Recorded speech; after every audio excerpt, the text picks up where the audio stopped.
प्रीतम कुमार इनका सवाल है कि एक घर में भगवान जी है, वो भगवान जी खुद जब उनको खाना रहता है तब वो एक सेंट छोड़ते हैं और सेंट छोड़ने के बाद में घर के लोगों को पता चलता है कि उनको अभी भूख लगी है और उनको खाना खिलाना चाहिए।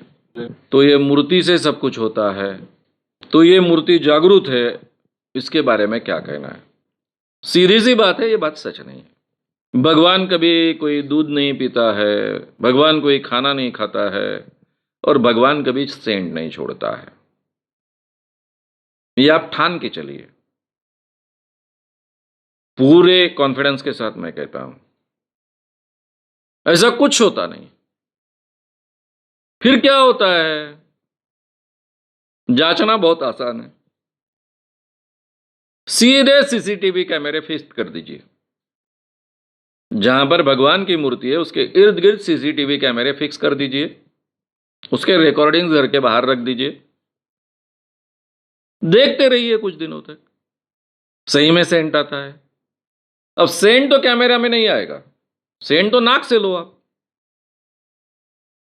बैठे रहो, आपके ध्यान में आएगा कि कोई भी सेंट नहीं आता है, कुछ भी नहीं होता है। जब तक सेंट भगवान की मूर्ति पर डाला नहीं जाएगा तब तक सेंट नहीं आएगा। तो ये काम भगवान नहीं करते हैं। इतने छोटे छिचोरे काम करने का काम भगवान कभी नहीं करेंगे। ये काम करते हैं जिनको भगवान का महात्म्य बढ़ाकर अपनी व्यवस्था करनी है, वो लोग करते हैं। भगवान के नाम पर जिनको अपना पेट भरना है, भगवान के नाम पर जिनको दूसरों को ठगना है, वो ये काम करते हैं। हमेशा ये बात याद रखिए, ये हमेशा की बात है। हर साल में महालक्ष्मी घर में बैठती है, किसी के घर की महालक्ष्मी हिलना शुरू करती है, किसी के घर की महालक्ष्मी कुछ करती है, हर बार एक्शन लेनी पड़ती है, पुलिस केसेस करनी पड़ती है। पहले पुलिस बहुत डरती थी ऐसे केसेस करने के लिए, लेकिन आजकल पुलिस हिम्मत करने लग गई है, ऐसे लोगों को अंदर कर देती है। किसी के घर में महालक्ष्मी जमीन में से पैदा होती थी पहले, बचपन से मैं सुनते आया हूं। आजकल जमीन में से अगर महालक्ष्मी पैदा होती है तो उसको जेल में जाकर बैठना पड़ता है।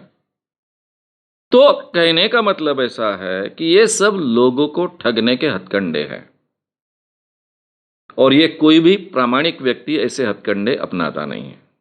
तो ये दावे करने वाले सभी के सभी लोग ठग होते हैं, ये हमेशा याद रखिए आप।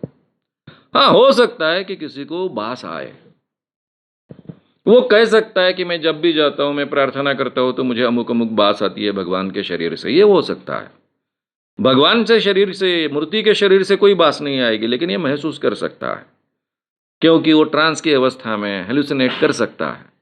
लेकिन ये बात यहाँ पर नहीं है, इसका व्यवसाय किया जाता है, ये दिख रहा है, क्योंकि उसके आधार पर वो कहता है कि मेरे घर का जो जगन्नाथ भगवान जो है वो जागृत भगवान है। इसका मतलब वो व्यवसाय करता है, लोगों के सामने एक प्रतिष्ठा खड़ी करना चाहता है। अब उसके आधार पर वो पैसे भी ऐंठता होगा, वहाँ जो भी चढ़ावा आता होगा उसके फायदे की वो बात होगी, इसके पीछे के ये कारण होंगे। इसलिए हमेशा जो भी दावे किए जाते हैं उसके आधार पर उसके उद्देश्य क्या है ये भी ध्यान में आता है। यहाँ तो ठगी का उद्देश्य मुझे दिखता है, ऐसे भगवान कभी नहीं करते हैं। मुझे एक समझ में नहीं आता, भगवान जगन्नाथ जी यानी विष्णु जी का अवतार। भारतीय हिंदू धर्म की मान्यता है कि विष्णु जी पूरे जीवन का, पूरे विश्व का रक्षण करते हैं। अब पूरे विश्व का रक्षण करने वाले विष्णु भगवान जी, ये जो टेररिस्ट होते हैं उनको संभालने के बजाय ये छोटी छोटी बातें क्यों करने लगेंगे? बास छोड़ना, सेंट छोड़ना, उनको अगर कुछ करना ही होता तो ये पूरा कश्मीर में जो टेररिज्म पनपा है, पूरे देश में पनपा है, उसको रोक देते, सनातन को भी रोक देते। ये 4-4 लोगों को मारा है, उन लोगों को मारना रोक देते, है ना? कि सेंट छोड़ते रहेंगे वो मूर्ति में, वो भी अपने। थोड़ा हम अगर सोचे लॉजिकली तो हमारे ध्यान में आएगा कि इसके पीछे कोई तथ्य हो ही नहीं सकता। श्याम मानव चैनल को आपका समर्थन देने के लिए चैनल को जरूर सब्सक्राइब करें। चैनल के नोटिफिकेशन पाने के लिए बेल आइकन भी दबाएं।